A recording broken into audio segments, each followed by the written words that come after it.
কলকাতা থেকে মাত্র 1.5 ঘন্টা দূরে প্রায় 300 বছরের পুরনো ঐতিহাসিক রাজবাড়িতে কি তোমরা থাকতে চাও? সাথে থাকবে রাজবাড়ির ছাদে বনফায়ার করার সুযোগ, এছাড়াও করতে পারবে সুন্দর সুন্দর লোকাল সাইট সিন। তাহলে চলো ঘুরে আসি। কলকাতা থেকে মাত্র 1.5 ঘন্টার মধ্যে আমরা বাইকে করে পৌঁছে গেলাম ধান্যকড়িয়া শাহ রাজবাড়িতে। যাওয়ার সাথে সাথে চলে এলো ব্রেকফাস্ট সেরে পুরো রাজবাড়িটা ঘুরে দেখছিলাম।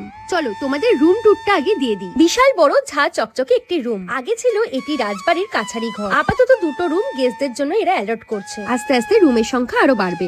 বিশাল বড় এই রাজবাড়িটি। এই বাড়িটি তৈরি করেন প্রতীক চন্দ্র শাহ, আর এটা ছিল রাজবাড়ির নাচঘর। আর এই হচ্ছে রাজবাড়ির বিশাল বড় একটি ছাদ।